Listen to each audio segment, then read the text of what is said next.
Hola, ¿qué tal? Mi nombre es Cristian Antonio Gómez Loriano, pertenezco a la carrera de médico cirujano. Estoy cursando actualmente el segundo semestre del Grupo B. Pertenecemos a la Universidad Juárez Autónoma de Tabasco. Espero que el video sea de tu agrado. Abordaremos el tema de corteza cerebral. Quizás tú alguna vez te hayas hecho estas preguntas. ¿Por qué los seres humanos tienen la capacidad de leer y los otros animales no? ¿Por qué puedes atar tus zapatos durante toda la vida y nunca lo olvidas? ¿O cómo aprendiste a escribir y sigues haciéndolo? ¿Cómo algunas personas pueden saberse canciones de memoria y cantarlas sin equivocarse? Esas actividades suceden gracias a que los seres humanos poseen una corteza cerebral altamente desarrollada. Dicha estructura se encuentra cubriendo totalmente al hemisferio cerebral. El alto desarrollo de la corteza cerebral le ha permitido al ser humano ubicarse en la cima de la escala evolutiva y además distinguirse de las demás especies en el planeta. La evolución de la corteza cerebral se ha relacionado a las actividades cognitivas e intelectuales. Tales podrían ser actividades cotidianas como reconocer objetos, hasta tareas difíciles como hacer la lectura de un libro complejo. En ese momento estás escuchando este video, pero no solo escuchas por escuchar. Además de percibir la información que proviene de los sentidos, esa información viaja hasta llegar a la corteza cerebral para posteriormente ser procesada. La corteza cerebral, como cualquier otra parte del cuerpo, también posee características y estructura, así como también células que van a estar habitando en ella. Para hacernos una idea de cómo luce la corteza cerebral, la he dibujado y marcado con estas flechas rojas. La corteza cerebral se encuentra recubriendo ambos hemisferios cerebrales. Ella está íntimamente unida a la pia madre. La corteza cerebral mide aproximadamente entre 1.5 milímetros y 4.5 milímetros. Este grosor varía según el área de la corteza cerebral que estemos estudiando. Encontraremos un mayor grosor en la cresta de la corteza y un menor grosor en la parte más profunda de los surcos. La corteza cerebral está compuesta de sustancia gris y posee células nerviosas distintas, las cuales mencionaremos a continuación. Empezaremos describiendo a las células más grandes. A ellas les he dado un color rojo. Estas son las células piramidales. Las podemos encontrar en el giro precentral principalmente. Reciben su nombre gracias a su peculiar forma. Ellas parecen pirámides cuyos vértices se orientan hacia la corteza. Sus dendritas son apicales y muy gruesas. Las podemos encontrar desde la base de la corteza hasta la superficie de la misma. Emiten ramas colaterales durante todo su trayecto. Ahora bien, describiremos a las células estrelladas o granulares. A ellas les asigné un color rosa. Estas son las más pequeñas en comparación a las piramidales. Tienen una forma poligonal, la cual si tenemos imaginación parecerán que son estrellas. Llegó el momento de hablar de las células fusiformes. A ellas les di un color azul. Tienen un eje largo, vertical, y están concentradas mayormente en las capas corticales más profundas. Sus dendritas tienen origen en cada polo del soma. Ahora mencionaremos a las células horizontales o de Cajal. A estas células las pinté de naranja. La forma del cuerpo de estas células es parecida a la forma de las células fusiformes, pero con orientación horizontal. Sus dendritas se orientan de manera paralela emergiendo de cada polo del soma. Por último, pero no menos importante, encontraremos a las células de Martinotti. A ellas les asigné un color verde. Estas son multipolares, se estarán localizando en todas las capas de la corteza. Su axón se dirige hacia la corteza cerebral durante su trayecto, dará ramas colaterales cortas. Antes de describir las capas de la corteza cerebral, debemos describir a los tipos de fibra que se alojan en las capas de dicha corteza. Existen dos tipos de fibra. El primer tipo es de fibras radiales. Estas se dirigen en ángulos rectos hacia la superficie cortical. Se incluyen las fibras de proyección aferentes y axones de las células piramidales estrelladas y fusiformes. El segundo tipo de fibras son las tangenciales.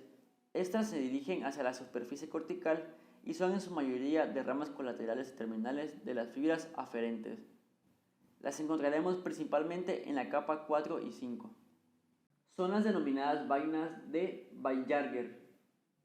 Cuando no podamos distinguir a las 6 capas, las nombraremos heterotípicas, y cuando podamos ver las 6 capas, les diremos homotípicas. Ahora haremos una descripción de las capas de la corteza cerebral. Ellas han sido fruto de un largo proceso evolutivo. Conforme el hombre ha evolucionado, se le han añadido capas a dicha corteza. Son 6 capas y las iremos describiendo de la más superficial a la más interna. La primera capa es la capa molecular. Es la más superficial, está conformada por una red de fibras nerviosas tangenciales. Estas fibras emergen de las dendritas apicales de las células piramidales y fusiformes. La capa situada por debajo de la capa molecular es la capa granulosa externa.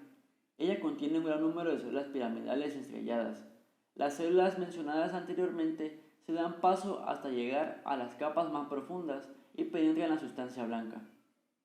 Debajo de la capa granulosa externa se encuentra la capa piramidal externa. Ella se conforma de células piramidales.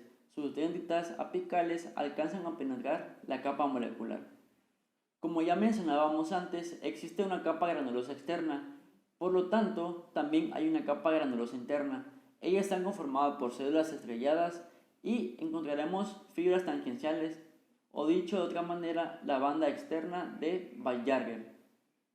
La quinta capa es la capa ganglionar o piramidal interna. Estas capas, como su nombre lo dice, contienen células piramidales y también células de Martinotti. Se encuentran entre las células piramidales. Aquí localizaremos a la banda del Bullard interna. Por último encontraremos a la capa multiforme, la capa más profunda de las 6 capas. La mayor población de células en esta capa son las células fusiformes y muchas de ellas también serán las células piramidales. Por supuesto, también ubicaremos células Martinotti. Cuando no podamos distinguir a las 6 capas, las nombraremos heterotípicas, y cuando podamos ver las 6 capas, les diremos homotípicas. La corteza cerebral, como al inicio se mencionaba, posee funciones que han sido asociadas a áreas específicas de la corteza. Para ejemplificar alguna de las funciones, se creó al homúnculo de Penfield. Este hombre deforme muestra funciones que son llevadas a cabo en el giro precentral, acciones de el pie, la pierna, el tronco, el brazo, la mano, la cara, la lengua, son ejemplificadas y mostradas en el homúnculo de Penfield. La corteza cerebral tiene dos divisiones principales, una anatómica o macroscópica y una funcional. Las cisuras parten al cerebro en circunvoluciones. Las líneas que separan a estas circunvoluciones son los surcos. Podemos encontrar 3 surcos más relevantes, los cuales son el surco central, el surco parieto-occipital y el surco lateral. Tenemos de igual forma los lóbulos, y estos son el lóbulo frontal, el lóbulo parietal, el lóbulo temporal y posteriormente el lóbulo occipital.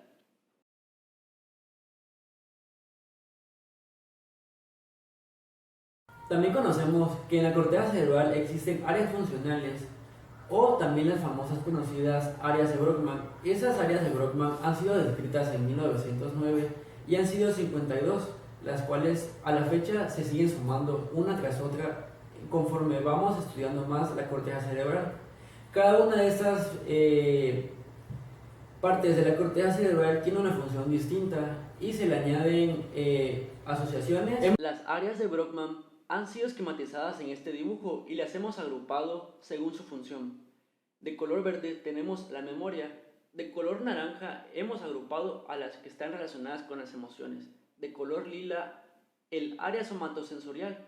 De color cian, el área visual. De rojo, la olfatoria. Y de café, el sonido. Al día de hoy, como ya decía, siguen apareciendo funciones que desempeñan más áreas corticales, y pese a las muchas investigaciones, hay zonas que se desconoce aún su función. Hemos llegado al final de este video. Espero que la información te haya servido de ayuda. Te dejo en la cajita de descripciones las bibliografías. Hasta luego.